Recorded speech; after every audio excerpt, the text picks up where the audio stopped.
ஸ்ரீஹி ஸ்ரீமதே ராமானுஜாய நமஹ. ஸ்ரீமதே நிகமாந்த மகாதேசிகாய நமஹ. ஸ்ரீரங்கராமானுஜ மகாதேசிகாய நமஹ. ஸ்ரீமத் பாகவதம். திதியின் கர்ப்பத்தில் உள்ள காஷ்யபருடைய வீரியத்தின் தேஜஸினால் தேவதைகள் ஒளி மழுங்கப் பெற்று அதன் காரணத்தை பிரம்மதேவனை வினவுதலும் அவன் காரணத்தை விஸ்தாரமாக கூறுதலும். மைத்ரேயர் சொல்கிறார், திதியானவள் தன் பர்த்தாவான காஷ்யப பிரஜாபதியினுடையதும் பிறருடைய தேஜஸை பாழ் செய்வதுமான அந்த வீரியத்தை எந்த வேளையில் என் செய்வானோ என்று இந்திரனிடத்திலிருந்து சங்கித்தவளாக 100 வருஷம் வரையில் கர்ப்பத்தில் தரித்திருந்தாள்.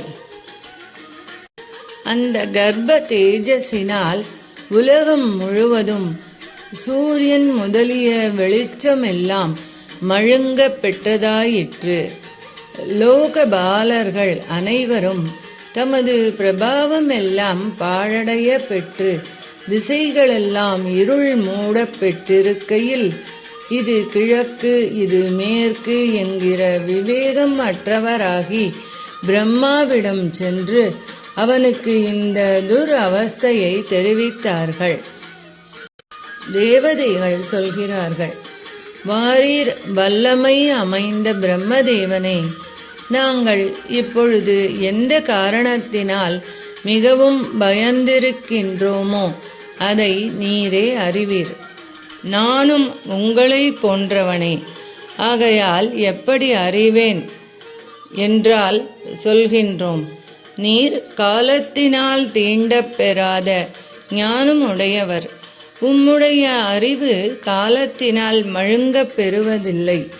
பகவான் உம்மிடத்தில் ஆவேசித்து சிருஷ்டியை நடத்துகின்றான். ஆகையால் நீர் எல்லாம் அறியும் திறமை உடையவர். இங்கனம் பகவானுக்கு சரீரமாய் இருக்கின்ற உமக்கு தெரியாதது எதுவுமே இல்லை. தேவர்க்கும் தேவனே, உலகங்களை படைப்பவனே, அவற்றை பாதுகாப்பவர் அனைவரிலும் சிறந்தவனே, எங்களுக்கு மேற்பட்டவருடைய அபிப்பிராயத்தையும் கீழ்ப்பட்டவருடைய அபிப்பிராயத்தையும் நீர் நன்றாக அறிவீர்.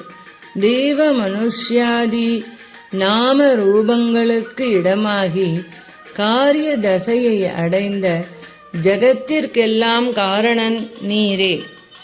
ஜெகத் காரணன் பரமாத்மாவே அன்றி நான் அன்றே என்கிறீரோ?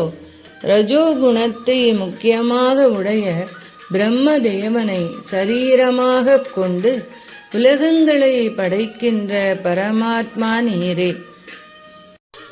ஆனால் நானே பரமாத்மாவாயின் அவன் காமத்திற்கு உட்பட்டவனோ என்னில் ரஜோகுணம் தலையெடுக்க பெற்ற நான் முகனாகிய உம்மை சரீரமாக கொண்டு உமக்கு அந்தர ஆத்மாவாய் இருக்கின்ற பரமபுருஷன் கர்மத்தினால் உன்னை சரீரமாக கொண்டவன் அல்லன். அவன் தன்னுடைய சங்கல்ப ரூப ஞானத்தினால் பிரம்மதேவன் என்னும் பெயருடைய இந்த உம்மை சரீரமாக கொண்டவன். அவன் சங்கல்ப ரூப ஞானத்தையே பலமாக உடையவன். இங்கனம் பரமாத்ம ஸ்வரூபியான உமக்கு நமஸ்காரம். ஜீவாத்மாக்களை நீரே தேவ மனுஷ்யாதி உருவங்களை பெறச் செய்கின்றீர். ஜெகத்தெல்லாம் உம்மிடத்தில் அடங்கி இருக்கின்றது. நீர் காரியமாயும் காரணமாயும் இருப்பவர். வாஸ்தவத்தில் காரிய தசையும் காரண தசையும் அடைந்த சேதனா சேதனங்களை காட்டிலும் வேறுபட்டவர். இப்படிப்பட்ட உம்மை எவர் என்றும் மாறாத பக்தியுடன் உபாசிக்கின்றார்களோ மற்றும் எவர் பிராணன்களையும் ஞானேந்திரிய கர்மேந்திரியங்களையும் மனத்தையும் ஜெயித்து நன்றாக பக்தி யோகம் கைகூட பெற்று உமது அனுக்கிரகம் பெற்றவராய் இருப்பார்களோ அத்தகையவர்களுக்கு எவ்விதத்திலும் அவமதி உண்டாகாது. இப்படி இருக்க உம்முடைய பிரஜைகளும் உமது கட்டளையின்படி நடப்பவர்களும் ஆகிய எங்களுக்கு பிறரால் பரிபவம் நேரிடுவது யுக்தமன்று.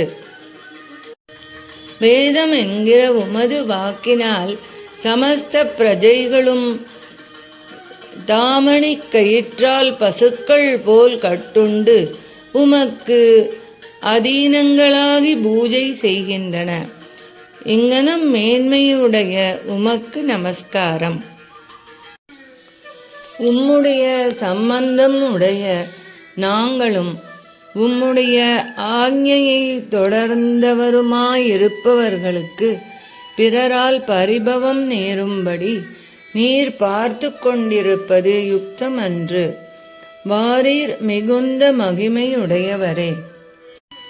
உலகம் முழுவதும் பேரிருள் நிரம்பி இருக்கின்றமையால் ராத்திரி என்றும் பகலென்றும் பிரிவே தெரியாமல் போய்விட்டது. இப்படி நாங்கள் வருந்துகின்றோம். நீர் மிகுந்த தயை வழியப்பெற்ற உமது கண்களால் எங்களை கடாட்சிப்பீராக. உங்களுக்கு இப்பொழுது என்ன ஆபத்து நேரிட்டது என்னில் சொல்கிறோம். வாரீர் தேவனே. திதியின் கர்ப்பத்தில் வைக்கப்பட்ட காஷ்யபருடைய வீரியமானது திசைகளை எல்லாம் இருள் மூடச் செய்து கொண்டு கட்டையில் பற்றின அக்னி போல் வளர்ந்து வருகின்றது. இதுவே எங்களுக்கு நேர்ந்த பெரிய ஆபத்தென்று அறிவீராக. மைத்ரேயர் சொல்கிறார். நீண்ட அழகிய பாகுதண்டங்களை உடைய விதுரனே, வேத சப்தங்களால் அறிய தகுந்தவனும் ஞானாதி குணங்கள் நிறைந்தவனும் ஸ்வயம்புவும் தானே தோன்றினவனும் ஆகிய அந்த பிரம்மதேவன் சிரித்து இனிய வார்த்தைகளால் சந்தோஷப்படுத்தி கொண்டு தேவதைகளை குறித்து இங்கனம் மொழிந்தான்.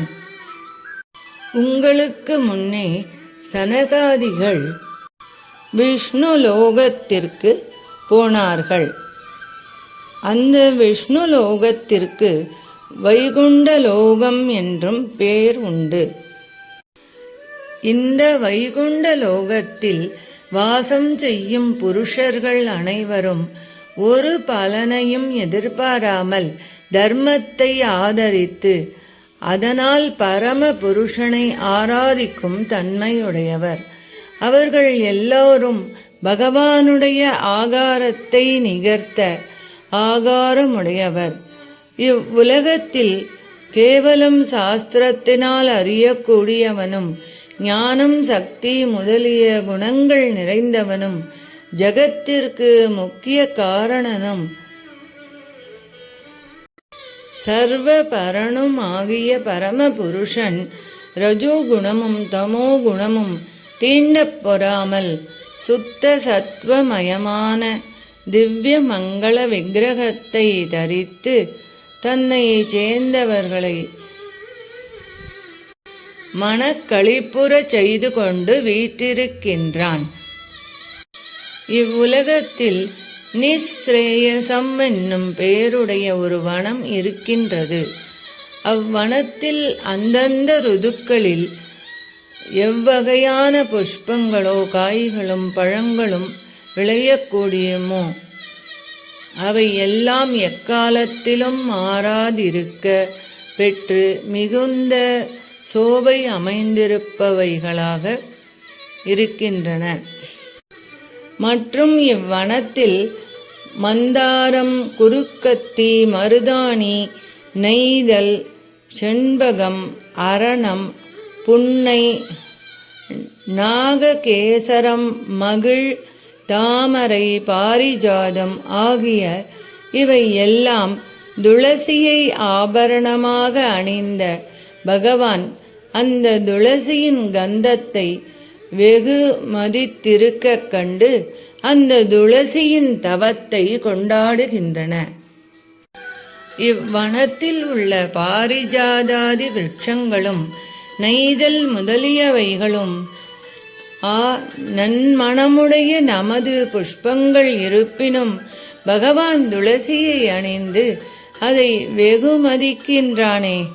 ஆகா, துளசி ஜென்மாந்தரத்தில் செய்த தவமே தவம் என்று மனதில் துவேஷமில்லாமல் துளசியை புகழ்கின்றன. இந்த வைகுண்ட லோகம் பகவானுடைய பாதார விந்தங்களில் தலை வணங்கி நமஸ்காரம் செய்வது மாத்திரத்தினால் கிடைத்தவைகளும் வைடூரியம், மரகதம், ஸ்வர்ணம் இவற்றால் இயற்றப்பெற்றவைகளுமான பக்தர்களின் விமானங்களால் முழுதும் நிறைந்திருக்கும்.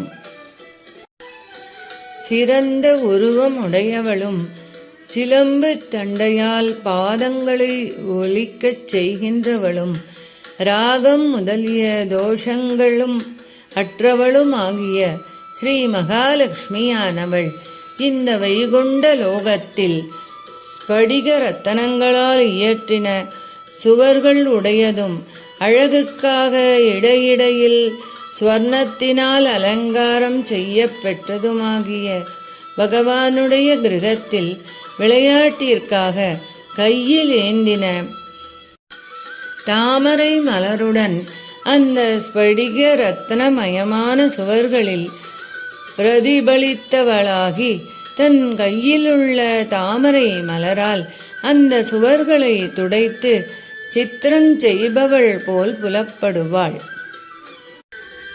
எந்த ஸ்ரீ மகாலட்சுமியின் அனுகிரகம் பெறுவதற்காக மற்றவர் எல்லோரும் அவளை ஆராதிக்கிறார்களோ அப்படிப்பட்ட ஸ்ரீ மகாலட்சுமி இங்கு பகவானுடைய கிரகத்தில் தன் கையில் உள்ள லீலார விந்தத்தினால் விளக்கின்றவள் போல் புலப்படுவாள். வாரீர் தேவதைகளே, இந்த லோகத்தில் ஸ்ரீ மகாலட்சுமி தனது லீலோத்யானத்தில் பவழங்களால் இயற்றின கரைகளை உடையவைகளும் அமிர்தம் போல் நிர்மல நீர் நிறைந்தவைகளும் ஆகிய நடைபாவிகளில் தனக்கு பணிவிடை செய்கின்ற மாதர்களோடு கூடி துளசிகளால் பகவானை பூஜித்து கொண்டிருக்கையில் அப்பொழுது அழகிய முன்னெற்றி மயிர்கள் உடையதும் உயர்ந்த மூக்குடன் விளங்குவதும் ஆகிய தன் முகம் அந்த நடைபாவியின் ஜலத்தில் பிரதிபலிக்க கண்டு அதை பகவானுடைய முகமாக பிரமித்து அந்த ஜல சமீபத்தில் தன் முகத்தை வைத்து அதை பகவானே சுமனம் பண்ணுகிறான் என்று நினைத்து கொண்டாள். பாபங்களை போக்கும் தன்மையுள்ள பகவானை காட்டிலும் வேறான அர்த்த காமாதி விஷயங்களை பற்றினவைகளும் அந்த அர்த்தம் காமம் முதலியவற்றை நிறைவேற்றி கொடுக்கும் உபாயங்களை அறிவிக்கின்ற கண்ட நீதி, காமதந்திரம் முதலியவைகளை ஆராய்ந்து உரைத்து பொழுதுபோக்கச் செய்வதினால் புத்தி பிரமத்தை விளைப்பவைகளும் பரமபுருஷார்த்தமான பரமபுருஷனுடைய கதைகளை கேட்கும் பாக்கியம் அற்ற மதிகேடரான மனிதர்களால் ஆதரவுடன் கேட்கப் பெற்றவைகளும் கேட்ட மாத்திரத்தில் கேட்பவர்களின் புண்ணியத்தை பறித்து கொண்டு போமவைகளும் அங்கனம் கேட்பவர்களை எவ்விதத்திலும் பிடிப்பில்லாத பாழ் நரகங்களில் விழத் தள்ளுகின்றவைகளும் ஆகிய குச்சிக கதைகளை எவர்கள் கேட்கின்றார்களோ அவர்கள் வைகுண்டனுடைய வாசஸ்தானமாகிய இந்த லோகத்தை அடைய மாட்டார்கள். இங்கனம் அர்த்தத்திலும் காமத்திலும் கால்தாழப் பெற்று பாக்கியமற்றவர்களாகிய மனிதர்கள் தேவதைகளும் ஆசைப்படும்படியான மனுஷ்ய ஜன்மத்தை பெற்றும் நிவிருத்தி தர்மத்துடன் கூடின தத்துவ ஞானத்தை பெறாதவராகி கடக்க முடியாததான பகவானுடைய மாயையால் மதிமயங்க பெற்று பரம புருஷார்த்த சித்தியை கையிலங்கு நெல்லிக்கனியாக்க வல்ல இந்த பரம புருஷனுடைய ஆராதனத்தை செய்யாமல் பாழாகின்றார்களே. ஆகா, இதென்ன வருத்தம்! பலன்களை விரும்பிச் செய்யும் தர்மங்களை எல்லாம் துறந்து எல்லாம் பகவானுடைய ஆராதனங்களே என்று நினைத்து அவனுடைய முக மலர்த்தியே பிரயோஜனமாகச் செய்யும் தர்மமாகிய நிவிருத்தி தர்மத்துடன் ஈஸ்வரனை நாம் வருந்தி பெற வேண்டிய புருஷார்த்தமும் அதை கைகூடுவிக்கும் உபாயமும் ஆவான் என்கிற தத்துவ ஞானத்தை எதனால் அனாயாசமாக பெறக்கூடுமோ அப்படிப்பட்ட மனுஷ்ய ஜென்மத்தை பெற்றும் பகவானுடைய மாயையால் மதிமயங்கி அவனுடைய ஆராதனத்தை செய்யாமல் பாழாகின்றார்களே. அப்படிப்பட்ட பாக்யஹீனர்களுக்கு இந்த வைகுண்ட லோகம் பெறக்கூடியது அன்று. நெடுநாள் யமம் நியமம் முதலிய அஷ்டாங்க யோகத்தை அபியசிப்பதனால் படிந்திருப்பதும் அனைவரும் ஆசைப்பட தகுந்ததும் ஆகிய நல்லியற்கை உடையவர்களும் சகல ஜகத் ரட்சகனான பகவானுடைய நற்புகழை ஒருவருக்கொருவர் பாடுவதனால் அவனிடத்தில் அனுராகம் தலை கொண்டு அதனால் தழதழப்புற்று கண்ணீர் பெருக பெற்று உடம்பு முழுவதும் மயிர்கூச்சல் உண்டாயிருப்பார்களோ அப்படிப்பட்ட பாக்கியசாலிகள் தேவ சிரேஷ்டனான பகவானிடத்தில் மிகுந்த பக்தி உண்டாக பெற்றவராகி இந்த லோகத்தை பெறுவார்கள். இவ்வுலகம் பகவானிடத்தில் பக்தி செய்பவர்க்கு பெறக்கூடியதே அன்றி மற்றவர்க்கு நெஞ்சிலும் நினைக்க முடியாதது. அப்படிப்பட்ட வைபவம் உடையதும் தாங்கள் ஒரு நாளும் பாராததும் தேவ சிரேஷ்டர்களின் விமானங்களால் பிரகாசிப்பதும் அற்புதமும் திவ்யமும்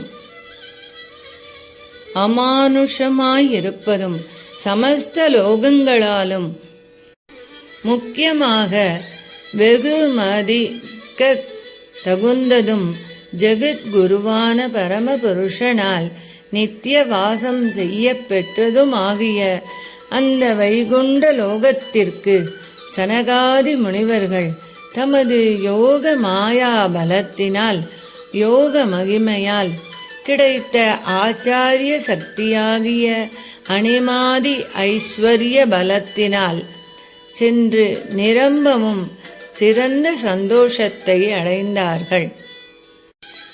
அம்முனிவர்கள் அந்த வைகுண்ட லோகத்தில் 6 கோட்டை வாசல்களை கடந்து பகவானை பார்க்க வேண்டும் என்னும் குதூகலத்தினால் ஆங்காங்கு உள்ள ஆச்சரியங்களில் சிறிதும் கண் வைக்காமல் சென்று 7வது கோட்டையுள் நுழைந்து அங்கு ஒருவருக்கொருவர் நிகர்த்த வயதுடையவர்களும் கையில் கதை ஏந்தினவர்களும் தோள் வளை குண்டலம் கிரீடம் முதலிய சிறந்த ஆபரணங்களால் அழகிய வேஷம் உடையவர்களும் ஆகிய 2 தேவர்களை கண்டனர். அவ்விருவரும் பருத்த 4 புஜங்கள் உடையவர். அந்த புஜங்களின் இடையாகிய மார்பில் வனமாலை என்னும் பூமாலையை அணிந்திருப்பவர். அப்பூமாலையில் மதித்த வண்டுகள் மொய்த்து கொண்டிருக்கும். அவர்கள் புருவம் ஸ்பஷ்டமாய் விளங்குகின்ற நாசிகைகளாலும் சிறந்த நேத்திரங்களாலும் முகம் சிறிது உக்ரமாய் இருக்க பெற்றவர். இத்தகையரான அவ்விரண்டு தேவர்கள் பார்த்து கொண்டிருக்கையில் அவர்களை அநாதரித்து அவர்களை கேளாமலே சொர்ணத்தினாலும் வஜ்ரமணிகளாலும் இயற்றின கதவுகளை உடைய கீழ் வாசற்களை எங்கனம் தாண்டி வந்தார்களோ அங்கனமே இந்த 7வது வாசலையும் தாண்டி சென்றார்கள். அவர்கள் அங்கனம் கேளாமலே நுழைந்ததற்கு காரணம், அம்முனிவர்கள் வைஷமியம் இல்லாத தம்முடைய திருஷ்டியால் சங்கையற்றிருப்பவர். எல்லா இடங்களிலும் தடை இல்லாமல் பிரவேசிப்பவர்.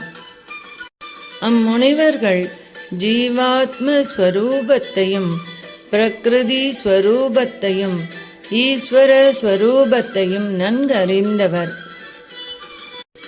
ஆகையால் நம்மை தடுப்பார் இல்லை என்றும் நமக்கு நுழையத்தகாத இடம் இல்லை என்றும் நினைத்து அவர்கள் அந்த துவாரபாலகர்களை கேளாமலே நுழைந்தார்கள். அப்பொழுது பகவானுக்கு பிரதிகூலமான ஸ்வபாவமுடைய அந்த வாசற்காக்கும் தேவர்கள் இருவரும் வயது சென்றவர்களாயினும் 5 வயதுள்ள பாலர்கள் போல் தோன்றுகின்றவரும் பரமாத்மாவின் உண்மையை அறிந்தவருமாகிய அந்நான்கு முனிவர்களும் நுழைவதை கண்டு, ஆ, உங்களுக்கு இங்கு கூட தைரியமா என்று அவருடைய பிரபாவத்தை பரிகசித்து அங்கனம் தடுக்க தகாதவர்களாகிய அவர்களை விரும்பினாலும் வாக்கினாலும் தடுத்தார்கள். அம்முனிவர்கள் பூஜிக்க தகுந்தவராயினும் மற்ற தேவர்கள் பார்த்து கொண்டிருக்கும் பொழுது ஸ்ரீ விஷ்ணுவின் வாசற் காப்பவராகிய அந்த தேவதைகளால் அங்கனம் தடுத்து பரிபவிக்க பெற்றவராகி தமக்கு மிகவும் நண்பனாகிய பரமபுருஷனை பார்க்க வேண்டும் என்னும் விருப்பத்திற்கு தடை நேர்ந்தமையால் சிறிது கோபம் உண்டாகி அதனால் சீக்கிரமாக கண்கள் கலங்க பெற்று மேல் வருமாறு மொழிந்தார்கள். வைகுண்ட லோகத்தில் உள்ளே நுழைய விடாமல் தடுக்கும் துவாரபாலர்களை சனகாதிகள் சபித்தலும் ஸ்ரீ பகவான் அவ்விடம் வருதலும். குமாரர்கள் சொல்கிறார்கள், நெடுநாள் பகவானை ஆராதித்து அதன் மகிமையால் இந்த வைகுண்ட லோகம் சேர்ந்து இங்கு வாசம் செய்கின்றவரும் அந்த பகவானோடு ஒத்த தர்மங்களை உடையவருமாகிய உங்களுக்கு ஏன் சுபாவம் இப்படி விபரீதமாயிருக்கின்றது? நெடுநாள் பகவானை ஆராதித்து இந்த வைகுண்ட லோகத்திற்கு வந்து சேர்ந்தீர்கள். கருத்த மேனியும் 4 புஜங்களும் கிரீடமும் சங்கு சக்கரங்களும் ஆபரணமும் வனமாலையும் முதலிய பகவானுடைய தர்மமெல்லாம் அமையப் பெற்று இருக்கிறீர்கள். இத்தகையராகி இவ்வுலகத்தில் வசிக்கின்ற உங்களுக்கு இந்த விஷம ஸ்வபாவம் பொருந்தாது. ஆமாம், நாங்கள் வாசற் காப்பவர், எங்களுக்கு இது தர்மமே. புதிதாக வந்தவர்களை தடுப்பதும் பழகினவர்களை தடுக்காமல் நுழைய விடுவதும் துவாரபாலர்களாகிய எங்களுக்கு ஏற்றவைகளே.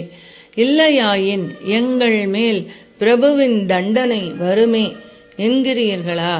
அதில்லை. இந்த வைகுண்ட லோகத்தில் உள்ள புருஷர்கள் எல்லாரும் மிகவும் சாந்தி உடையவராயிருக்கின்றார்கள். இங்கு கலகம் என்பது கிடையாது. இப்படிப்பட்ட இந்த லோகத்தில் உங்களைப் போல் சந்தேகிக்க தகுந்தவன் எவன் இருக்கிறான்? எவனேனும் நுழைவானோ என்னவோ என்கிற சந்தேகத்தினால் அன்றோ நீங்கள் தடை செய்கிறீர்கள்? இந்த லோகத்திற்கு அப்படிப்பட்டவன் எவனும் வர முடியாது. ஆகையால் நீங்கள் இங்கனம் சந்தேகிக்க இடமில்லை. இவ்வுலகம் இத்தகையதே. பகவான் பிரபஞ்சத்தை எல்லாம் தன் குட்சையில் வைத்து கொண்டு பாதுகாக்கும் தன்மையன். அவனுக்கு இவன்தான் உள்ளே நுழைய தகுந்தவன், இவன் உள்ளே நுழைய தகுந்தவன் அல்லன் என்கிற வைஷ்யம் இல்லை. பகவான் ஜகத்தை எல்லாம் தன் வயிற்றில் வைத்து ரட்சிப்பதையும் நீங்கள் தடுப்பீர்கள் போலும். பெரிய ஆகாசத்திற்காட்டிலும் கடம் முதலியவற்றிலுள்ள ஆகாசம் எங்கனம் வேறுபட்டதன்றோ? ஒன்றாகவே இருக்குமோ? அங்கனமே பரமாத்மாவை காட்டிலும் ஜீவாத்மாவை வேறுபட்டவன் என்றும் பரமாத்மாவுக்கு உட்பட்டு அவனோடு இருப்பவன் என்றும் பண்டிதர்கள் அறிகின்றார்கள். ஜீவாத்மாவும் பரமாத்மாவும் ஒரே பொருள் என்னும்படி பிரிக்க முடியாது இருப்பார்கள். ஜீவாத்மாவுக்கு பரமாத்மாவை ஒழிந்து நிலைமையே கிடையாது. எப்பொழுதும் பரமாத்மாவுக்கு சரீரமாய் அவனால் தரிக்கப்பட்டு அவனுடைய சங்கல்பத்தின்படியே நடப்பவனாயிருப்பான். சர்வம் ஸ்ரீ கிருஷ்ணார்ப்பணமஸ்து. அடியேன் ராமானுஜதாசன். லோகா சமஸ்தா சுகினோ பவந்து. சர்வே ஜனா சுகினோ பவந்து.